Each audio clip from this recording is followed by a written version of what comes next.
सावधान इंडिया।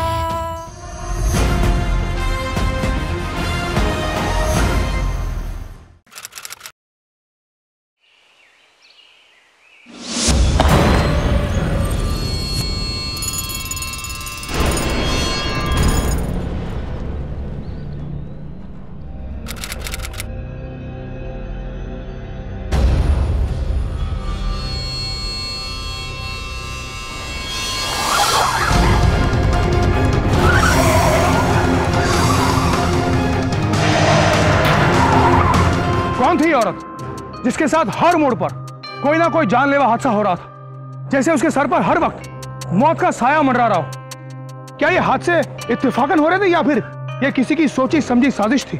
क्या थी इन हादसों के पीछे की सच्चाई? सोनी, अरे हमारे बाइक की चाबी पता नहीं कहाँ है, तुम्हें पता है क्या? देखना जरा। आई।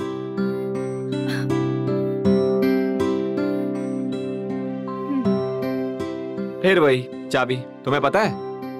4 साल हो गए हमारी शादी को, रोज हमें ही तो पता होता है। ये लो। हाँ, तभी कहते हैं ना, जिस तरह से इस चाबी के बिना ये बाइक नहीं चल सकती, उसी तरह तुम्हारे बिना हम नहीं चल सकते। अरे हाँ, आज शाम को आने में जरा देर हो जाएगी क्योंकि अगले हफ्ते से एग्जाम शुरू हो रहे हैं, काम बहुत ज्यादा है। क्यों मायूस हो रही है? 4 साल हो गए, हर साल यही होता है। हाँ हाँ ठीक है ठीक है। देखो, अगर काम नहीं करेंगे तो बड़े प्रोफेसर कैसे बनेंगे? आप ही बनेंगे। वैसे भी आपकी मेहनत और टैलेंट से ही तो प्यार कर बैठे थे हम, जब हम वहाँ काम करते थे। अच्छा, मतलब हमसे प्यार नहीं करते थे?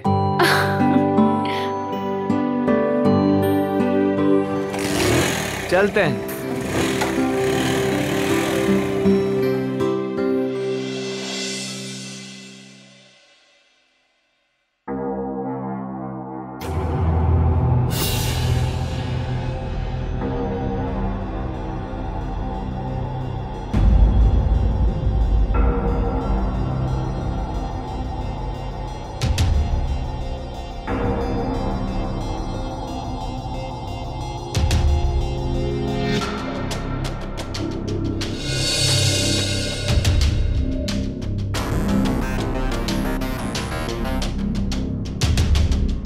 क्या बात है अमन जी, आज आपकी क्लास नहीं है? है ना, दोपहर में। कुछ चाहिए था? आप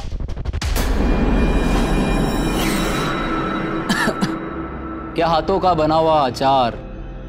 हाँ हाँ, बन जाएगा तो भिजवा दूंगी। अरे आप अभी तक गए नहीं? नोटपैड भूल गए, वही लेने आए। हाँ हाँ, मैं अभी लेके आती हूँ।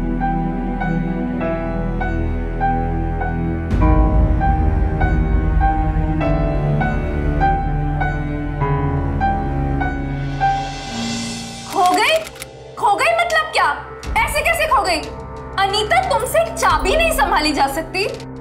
वो मैम साहब। चलो जाओ, सब्जियां काटो, मेरा भाई आ रहा है, हॉस्टल से खाना बनाना है उसके लिए। चलो।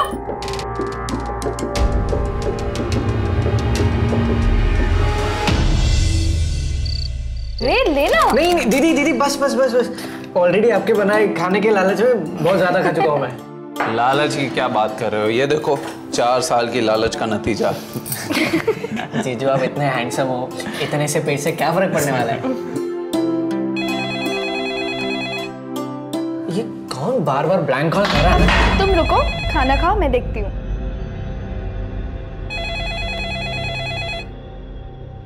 हेलो।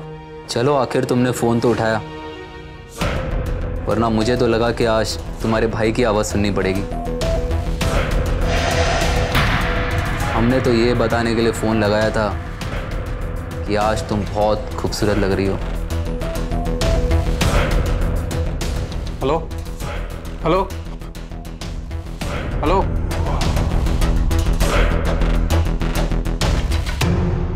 हमारे समाज में महिलाओं के साथ अक्सर ऐसा दुर्व्यवहार किया जाता है। कदम कदम पर महिलाओं को ऐसी चुनौतियों का सामना करना पड़ता है। सोहिनी के साथ भी उसका पड़ोसी अमन उस पर अपने नापाक इरादे थोपना चाहता था, मगर इस मामले को कुछ हद तक सोहिनी ने भी बढ़ावा दिया, अपने पति विक्रम से बात ना करके।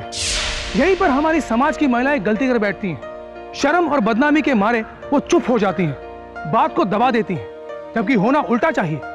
अगर कोई मर्द किसी भी महिला के साथ छेड़खानी, बदतमीजी या ओछी हरकत करता है तो महिला को शर्मिंदा होने की जरूरत नहीं है, क्योंकि गलत काम आप नहीं दूसरा कर रहा है। और ऐसे हालात में हर महिला को आवाज उठानी चाहिए और इंसाफ के लिए लड़ना चाहिए। तुम अंदर कैसे आए? आपकी काम वाली ने दरवाजा खुला रखा था। देखो अमन, अपनी हद में रहो। मैं इसलिए चुप बैठी हूँ क्योंकि तुम और विक्रम साथ में काम करते हो और कोई बवाल ना हो जाए। लेकिन आइंदा अगर तुमने कोई भी घटिया हरकत की ना तो मैं चुप नहीं रहूंगी, समझे तुम मुझे धमकी दे रही हो? हाँ, तुम जानती नहीं इसका नतीजा क्या होगा। धमकी नहीं, चेतावनी दे रही हूँ। चलो निकलो यहाँ से।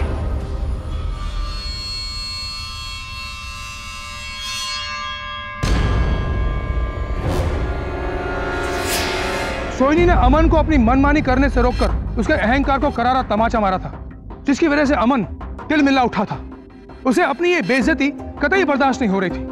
उधर विक्रम को भी इस बात की जानकारी थी, पर पता नहीं क्यों उसने सोहिनी से इस बारे में बात करना उचित नहीं समझा। क्या विक्रम भी सोहिनी की तरह कोई बड़ी गलती कर रहा था?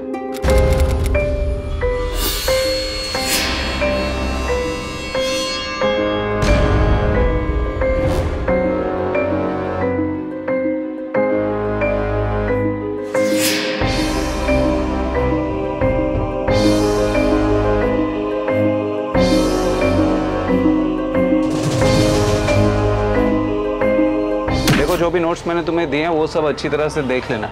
और नोट्स के अलावा भी एक और किताब है जो बहुत इंपॉर्टेंट है, मेरे पास घर में रखी है, मैं भी भिजवा देता हूँ। चलो जी। Okay sir. ये दीदी भी ना हमेशा दरवाजा बंद करना भूल जाती है। तुम बैठो, मैं सर आता हूँ कुछ। सोहिनी, सोहिनी कहाँ हो? दीदी ये क्या हो गया आपको? जीजू, जीजू देखो ना क्या हो गया दीदी को। दीदी प्लीज उठो। दीदी ये क्या हो गया आपको? अरे क्या हो गया?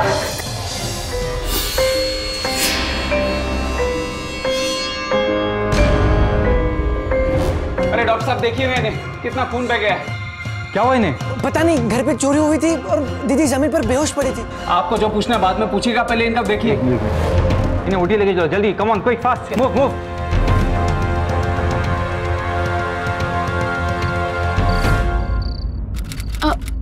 पता ही नहीं चला, कुछ जोर से मेरे सर पे आके लगा और फिर याद नहीं। सोहिनी, वो पुलिस आई है। अगर तुम्हें लगता है कि तुम बयान दे पाओगी तो दे दो, वरना बाद में भी दे सकती हो। पुलिस? हाँ, हॉस्पिटल के रूल्स हैं, इसलिए मैंने पुलिस को इन्फॉर्म कर दिया। और वैसे भी आप लोगों ने कहा कि चोरी भी हुई है, इसलिए मैं समझा कि यह भी ज़रूरी होगा। लेकिन दीदी इस हालत में स्टेटमेंट कैसे देगी? उनसे कहिए कि बाद में आए। नहीं, मैं बयान देने के लिए तैयार हूँ, आप उन्हें अंदर बुला लीजिए। ओके।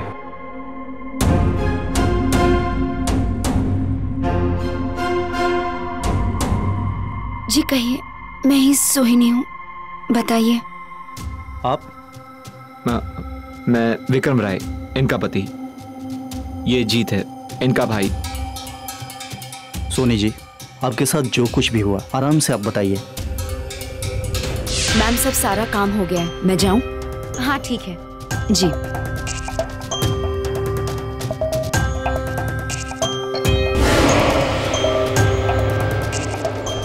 उसके बाद कुछ याद नहीं। ये चोट कैसी है? ताजी तो नहीं लगती? हाँ, कुछ दिन पहले एक गाड़ी से एक्सीडेंट होते होते बचा। पता नहीं आजकल मेरे साथ क्या हो रहा है। क्या मतलब? हाँ मतलब कुछ नहीं, घर आ रही थी, एक्सीडेंट होते होते बच गई। और कुछ? हाँ, इस एक्सीडेंट से पहले भी 2 बार मेरे साथ एक्सीडेंट होते होते बचा है। मुझे बताने में थोड़ा अजीब लगा, इसलिए मैंने सोचा कि जाने दो। क्या अजीब लग रहा था? एक्चुअली एक बार मंदिर की सीढ़ियां उतर रही थी और तेल होने के कारण फिसलते हुए बची। और एक बार मैं कंस्ट्रक्शन साइट से गुजर रही थी।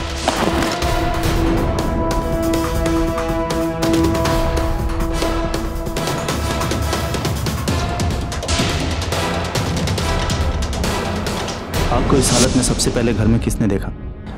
हमने, मैं और जीजू क्लासेस से आ रहे थे और घर पे आके देखा तो दीदी किचन में बेहोश पड़ी थी। और घर का ताला टूटा हुआ था? नहीं, ताला नहीं टूटा था, लेकिन दरवाजा खुला था।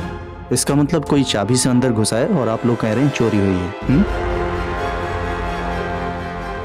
क्या क्या चोरी हुआ पता चला आपको? हमने अभी चेक नहीं किया है। तो चलिए चेक करते हैं।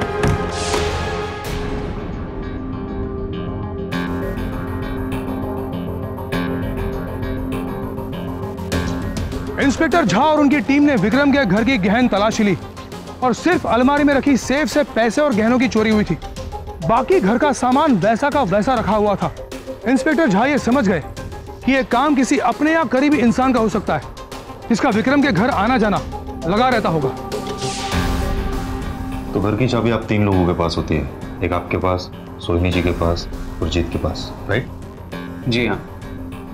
हाँ झा साहब, हमारे यहाँ एक काम वाली आती है, एक चाबी हमने उसे भी दे रखी है। मुझे क्या पता साहब घर में चोरी किसने की, और जब भी घर में कुछ होता है तो आप लोग सीधा हम बाई लोगों पर ही क्यों इल्जाम लगा देते हैं? घर वालों के अलावा एक चाबी तुम्हारे पास है, तुम पे नहीं तो क्या बाहर वालों पे शक करेंगे हम? साहब वो चाबी तो कब की गुम हो गई। मैंने मैम साहब से भी कहा था करीब 2 हफ्ते पहले। आप चाहें तो उनसे पूछ लीजिए, उन्होंने मुझे दूसरी चाबी नहीं बनवा के दी। आज काम पे से कितने बजे आई थी? साहब वो रोज की तरह 7 बजे। सर चोरी भी लगभग 7 बजे के आसपास ही हुई थी। घर से निकलने के वक्त किसी को देखा था आसपास? नहीं साहब, वो हमारे पड़ोसी हैं अमन साहब, कल अपने गार्डन में टहल रहे थे, लेकिन वो उस दिन के बाद घर में कभी नहीं आए। किस दिन के बाद? जिस दिन मैम साहब से झगड़ा हुआ था। अगर तुमने कोई भी घटिया हरकत की ना तो मैं चुप नहीं रहूंगी, समझे तुम मुझे धमकी दे रही हो? हाँ? तुम जानती नहीं इसका नतीजा क्या होगा। देखिए इंस्पेक्टर, आप बेवजह मुझ पर इल्जाम लगा रहे हैं। बेवजह नहीं अमन जी, बेवजह नहीं। हो सकता है आपने उन्हें सबक सिखाने के लिए सब कुछ किया और नाम डाल दिया चोरी का, और फिर आपने उन्हें धमकी भी तो दी थी, क्यों? चलिए, कहाँ? अभी आपके मन में क्या चल रहा है वो तो हम पता नहीं लगा सकते, लेकिन आपके घर की तलाशी लेकर बहुत कुछ पता लगा सकते। चलिए ढूंढिए ढूंढिए, कुछ मिल जाएगा तो हमें भी बता दीजिएगा। साहब ये बैग भी लगा कार्ड में ऊपर कर।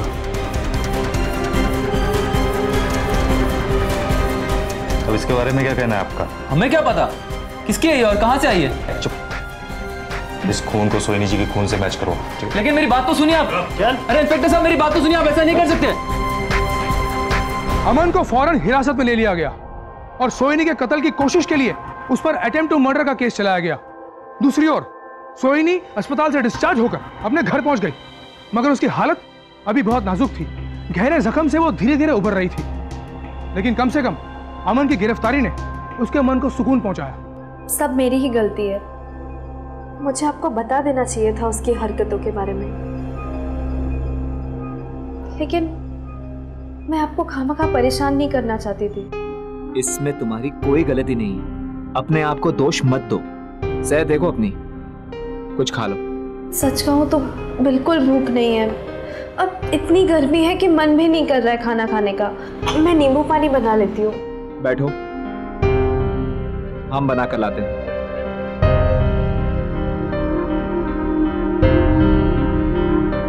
अरे वो वहां पे नहीं है।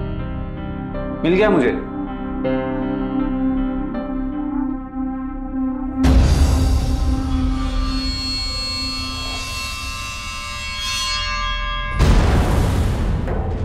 ये लो, ठंडा ठंडा ताजा नींबू पानी पियो।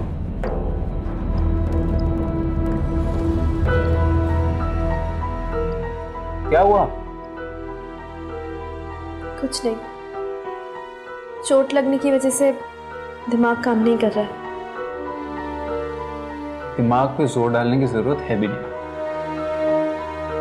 तुम ये नींबू पानी पियो, अंदर जाओ और आराम से लेट जाओ।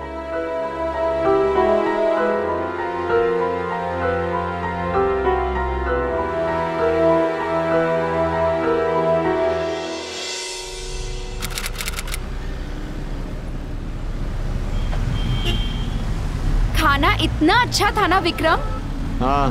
हमें अक्सर यहाँ आना चाहिए।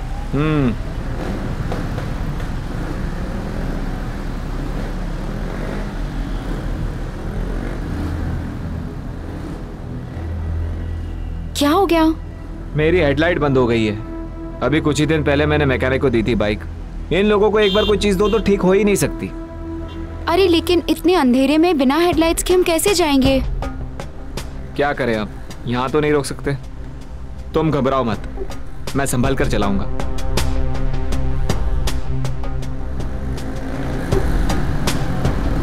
अरे संभाल के।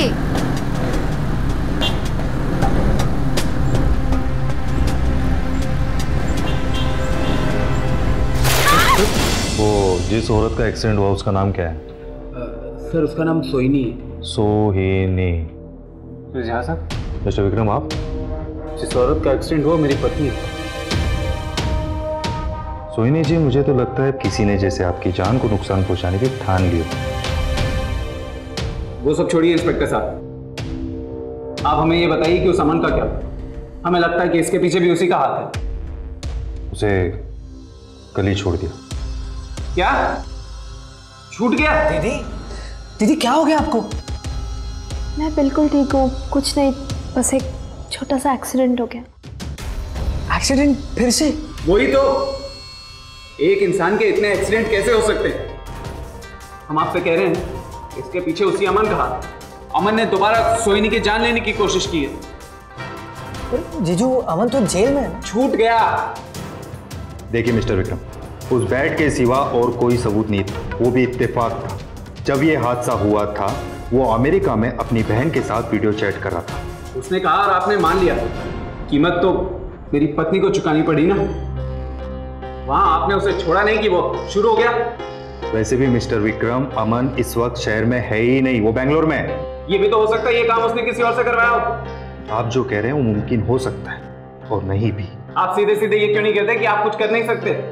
देखिए आप लोग प्लीज़ बाहर जाइए, मुझे अकेले रहना है। मेरा सर फटा जा रहा है दर्द से, मुझे अकेला छोड़ दीजिए, मुझे आराम की ज़रूरत है। अब जी तुम रुको ना, मुझे तुमसे कुछ बात करनी है। सोनी हम रुकते हैं ना, अगर कुछ ज़रूरत हो तो। नहीं आप घर जाइए, आप आराम कीजिए। जीत है ना मेरी देखभाल के लिए।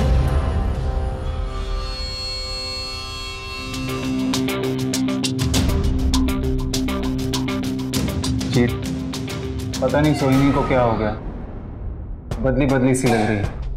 अच्छा, हम 2 दिनों के लिए बाहर जा रहे हैं। वो मेडिकल कॉन्फ्रेंस है ना दिल्ली में, बताया था तुम्हें उसके बारे में। उसी से आज रात को ही निकलना होगा। हमें प्रॉमिस करो कि अपनी दीदी का पूरा ख्याल रखो। I promise जीजू, promise।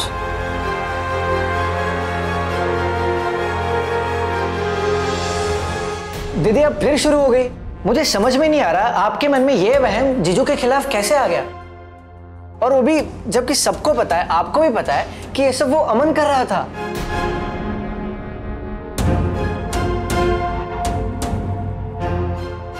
हाँ ठीक है, मैं तुझसे बहस नहीं करना चाहती हूँ इस बारे में। मैं बहुत थक गई हूँ, मैं जाके सोऊं। ठीक है दीदी, मैं भी निकलता हूँ, लेकिन आप अपना ख्याल रखना। चलता हूँ।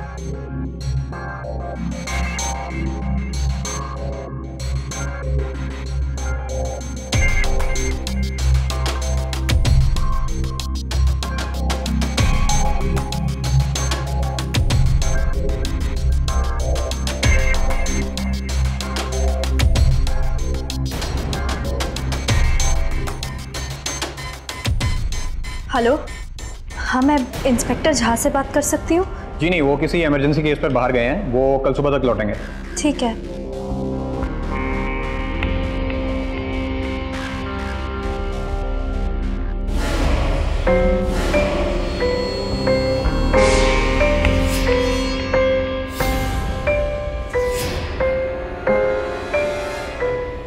मुझे क्यों मारना चाहते हो?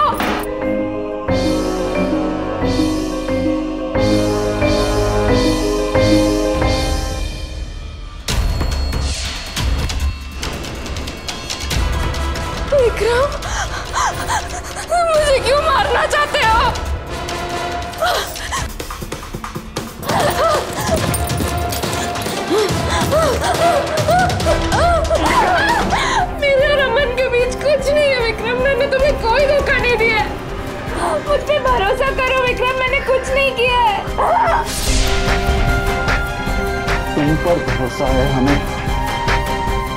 तुम्हारी जान उसकी वजह से नहीं गई, तुम्हारी जान गई है हमारी वजह से।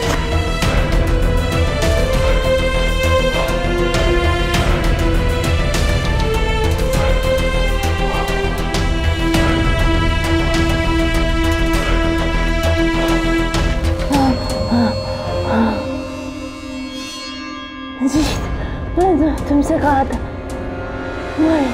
वही है। क्या वजह थी जिसने विक्रम को इतना निर्दयी बना दिया था? क्यों उसने सोहिनी की इतनी क्रूरता से हत्या कर दी? वो सोहिनी जिसे वो बेहद प्यार करता था, जिसके साथ उसने जीने मरने की कस्में खाई थी। इस हत्या के पीछे की असली वजह क्या थी?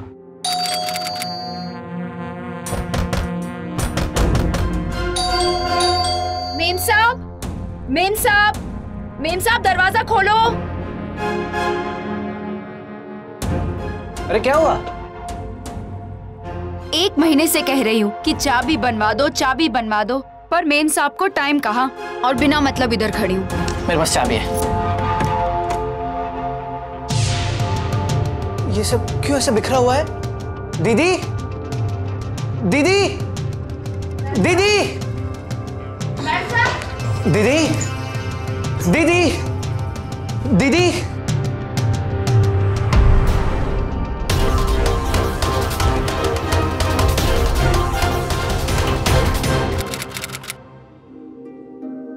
एक मिनट। झा साहब,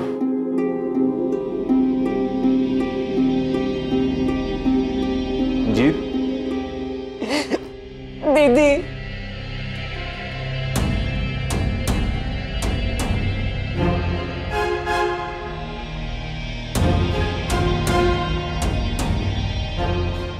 सोहिनी, मेरी सोहिनी कहाँ है? हम उसे देखना चाहते।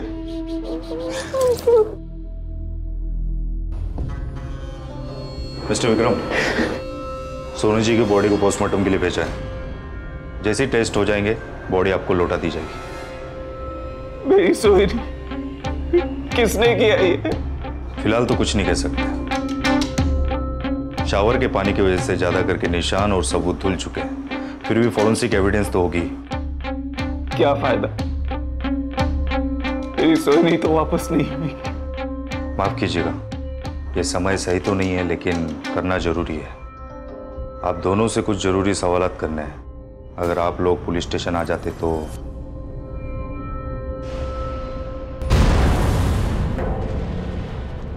कल रात आप दिल्ली में थे? हाँ, एक कॉन्फ्रेंस के लिए गया था वहां पर, जब जीत का फोन आया। सोहिनी जी की लाश सुबह 7 बजे के करीब तुम्हें मिली और अब शाम के 5 बज रहे हैं। आप इतनी देर बाद आए? क्या मतलब?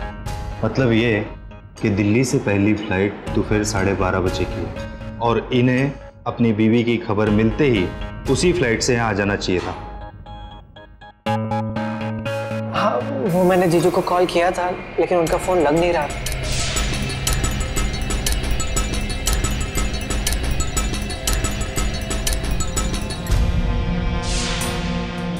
कॉन्फ्रेंस देर रात तक चली। हम थक गए थे बहुत, इसलिए फोन स्विच ऑफ करके सो गए। तो आप उनके होटल में फोन लगाते जहां ये रुके हुए थे? इसे नहीं पता था कि हम कहाँ ठहरे। फिर आखिर में मैंने इनके साथी को कॉल किया। हेलो, मैं विक्रम राय से बात करना चाहता हूँ, अर्जेंट। हाँ, विक्रम हमारे होटल पे नहीं है, वो साकेत में किसी दूसरे होटल पे है। ठीक है, ठीक है। मिस्टर विक्रम, क्या मैं जान सकता हूँ आप उस होटल में क्यों नहीं ठहरे जहां आपके साथी ठहरे हुए थे? देखिए, हमें अपनी दादी से मिलना था। मेरी दादी वहीं रहती है जिस होटल में मैंने कमरा लिया। लेकिन आप हमसे इतने सवाल क्यों पूछ रहे हैं? सवाल तो हमें आपसे पूछने चाहिए। आपने अमन को लॉकअप में क्यों नहीं रखा? अगर रखा होता तो। देखिए मिस्टर विक्रम, मैं सिर्फ अपना काम कर रहा हूँ। आपको परेशान करने का मेरा कोई भी उद्देश्य नहीं है। आप यहाँ आए उसके लिए शुक्रिया। आप जा सकते। अच्छा मिस्टर विक्रम, कल सोहिनी जी का फोन पुलिस स्टेशन में आया था, मुझसे बात करना चाहते थे। आप बता सकते हैं किस सिलसिले में?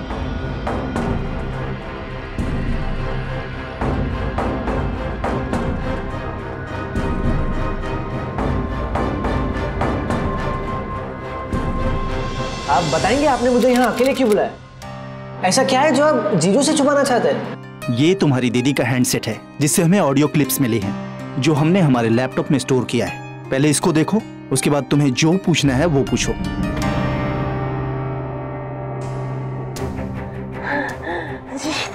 मैंने तुमसे कहा था वही है। ये कैसे हो सकता है? नहीं, ये नहीं हो सकता। जीत, सोहिनी किसके बारे में बात कर रही है तुमसे? विक्रम जीजू। कहा था मुझे ये दीदी ने, लेकिन मैंने ही विश्वास नहीं किया। जीत एक मिनट, क्या कहा था तुम्हारी दीदी ने? वो पूछ रहे थे कि कभी जीजू हमें क्लासेस के बीच में छोड़ के गए क्या? मैंने हाँ भी कहा था, पर फिर भी मैं नहीं समझ पाया। लेकिन सोहिनी जी को अगर विक्रम पर शक था और ये बात तुम्हें पता थी तो तुमने हमें बताई क्यों नहीं? तभी कल रात पुलिस स्टेशन सोहिनी जी फोन कर रही थी और मैं इमरजेंसी केस से बाहर गया हुआ था। वो हमें तो लग रहा था ये सब वो अमन कर रहा है। नहीं नहीं नहीं, अगर अमन असली गुनहगार होता तो इतने आसानी से हमारे हाथ नहीं लगता। लेकिन इंस्पेक्टर साहब, जीजू ये क्यों करेंगे? वो कितना प्यार करते थे दीदी से, कितना ख्याल रखते थे। वेल, वो तो हम पता कर ही लेंगे। हमें सिर्फ उस होटल से तुम्हारे जीजू का बाहर निकलने का फुटेज या सबूत इकट्ठा करना होगा। वैसे क्या नाम बताया था उस होटल का जिसमें तुम्हारे जीजू ठहरे थे?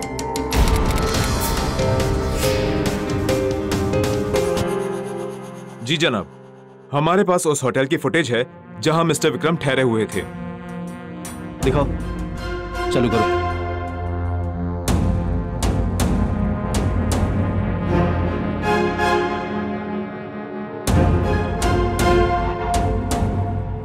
आगे आगे।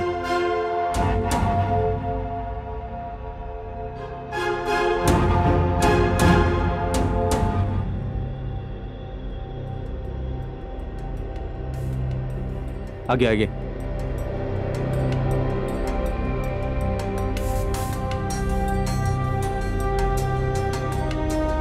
Forward, this.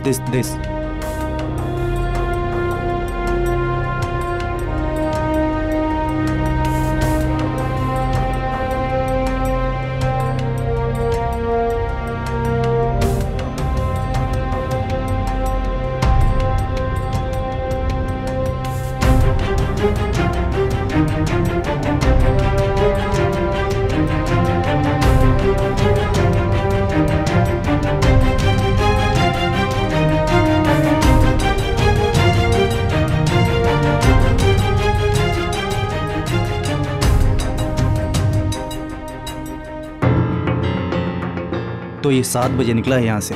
जी जनाब, लेकिन ये बिल्कुल खाली हाथ है। हो सकता है कुछ लाया नहीं हो, खाली हाथ हो। पाठक, ये काम करो, मैं वापस निकल रहा हूँ कल, तुम यहीं रुको। हो सकता है यहाँ से और कोई सबूत हमें मिले। Okay sir. सर, 10 अप्रैल को दिल्ली से जमशेदपुर जाने वाली फ्लाइट में मिस्टर विक्रम का नाम नहीं है। ऐसे कैसे हो सकता? अरे ऐसा कोई तो पैसेंजर होगा जो 10 की रात और 11 की सुबह के बीच दिल्ली से आया गया हो। सर, ऐसे 5 पैसेंजर हैं। उन 5 को फोन करो, क्रॉस चेक करो और पाठक को इन्फॉर्म करो, उसे यहाँ जल्द से जल्द बुलवाओ। जाओ।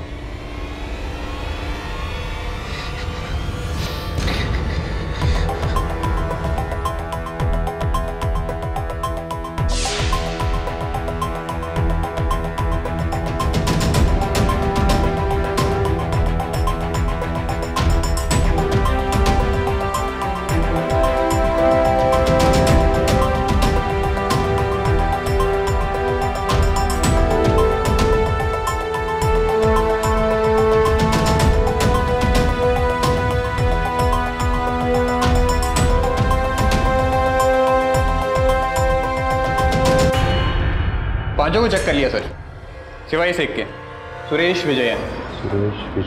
कांटेक्ट करने पर कहता है कि ID card, mobile phone, licence सब चोरी हो गया। 2 महीने से हॉस्पिटल में है सर, कहीं आने जाने का चांस ही नहीं। कौन से हॉस्पिटल में एडमिट है? ये मेडिकल इंस्टीट्यूट हॉस्पिटल सर, वहीं जहाँ सोहिनी को एडमिट किया गया था। अब समझ में आ रहा है इसका वॉलेट किसने चुराया है। इंस्पेक्टर साहब, हाँ ये देखिए, जीजू का बैग कपड़ के ऊपर मिला मुझे। इस पर 2 अलग अलग फ्लाइट के लगेज टैग्स है और एक में 10 अप्रैल का स्टैंप है।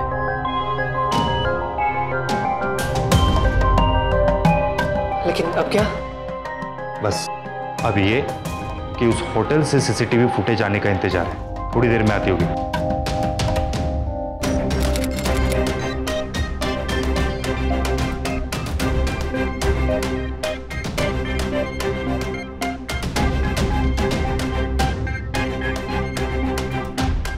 ये औरत कौन है?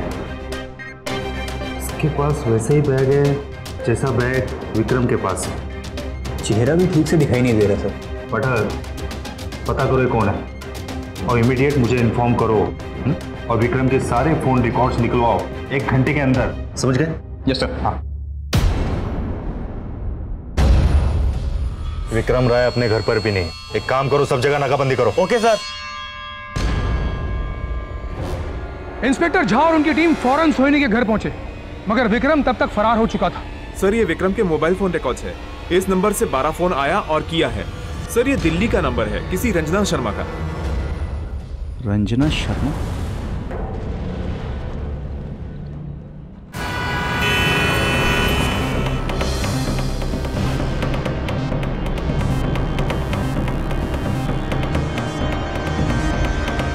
ये घर को चारों तरफ से घेरो, चलो।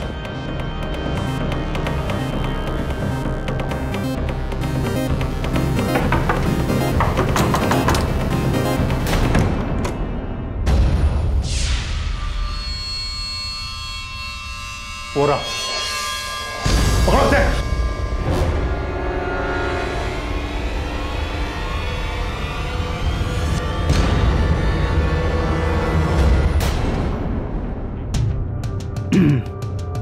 रंजना जी,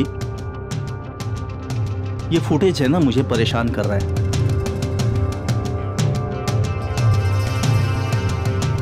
ये बैग जिस पे टैग है, ये सबूत है। कत्ल वाली रात ये बैग दिल्ली से सोहिनी जी के घर तक आया और इस फुटेज के मुताबिक ये बैग आप लेके निकल रही हैं। रंजना जी, अगर आप चाहती हैं कि मैं आपसे और कोई सवाल ना पूछूं, तो आप मिस्टर विक्रम के बारे में हमें वो सच बताइए जो हम सुनना चाहते हैं। बोलिए। दरअसल मैं और विक्रम अच्छे दोस्त होने के साथ साथ हमारे बीच एक रिश्ता भी था, जिसकी हमने सारी हदें पार कर ली थी।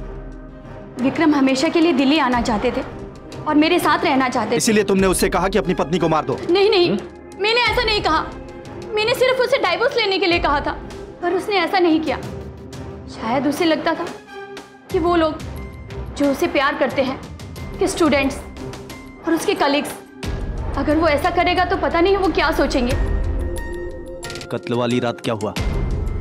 उस दिन मुझे उसने ये बैग लेकर एक होटल में मिलने के लिए कहा, लेकिन मुझे क्या पता था कि वो अपनी बीवी को मारने का प्लान बना रहा है। मुझे उसका साथ देना ही नहीं चाहिए था। क्या है ये सर? हाँ, क्या साबित क्या करना चाहते हैं आप लोग? मुझे कुछ साबित नहीं करना है। रंजना अपना गुनाह कबूल कर चुकी है और वो अपनी जान बचाने के लिए तेरे खिलाफ गवाही देने के लिए तैयार है। अमन को कैसे फंसाया, बोल। हम अमन को फंसाना नहीं चाहते थे। हम तो सिर्फ चाहते थे कि ये सब कुछ एक एक्सीडेंट लगे। जब कुछ नहीं हुआ तो हमने सोचा हम अपने घर में चोरी करवाते थे। अगले हफ्ते से आप लोगों के मिड टर्म्स शुरू हैं। जो नोट्स मैंने आपको दिए वो बहुत इंपॉर्टेंट हैं। आप लोग कंटिन्यू कीजिए, मैं डीन सर से मिल के आता हूँ।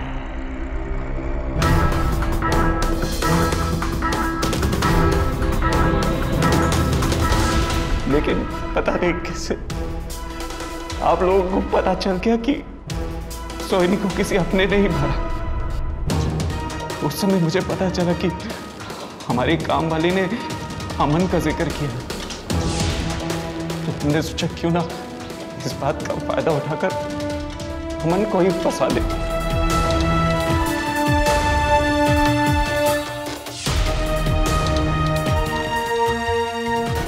कॉन्फ्रेंस वाली रात हम 11 बजे झारखंड वापस आ गए और अगले दिन सुबह पहली फ्लाइट से दिल्ली वापस चले गए। हम क्या करते, मजबूर थे। रंजना के साथ हमें सब कुछ मिल सकता था, हमारी हर खुशी, हमारे सारे सपने पूरा हो जाते। इसलिए हमने सोचा कि एक बार हम अपने लिए जिएंगे, अपने सपने पूरे करेंगे।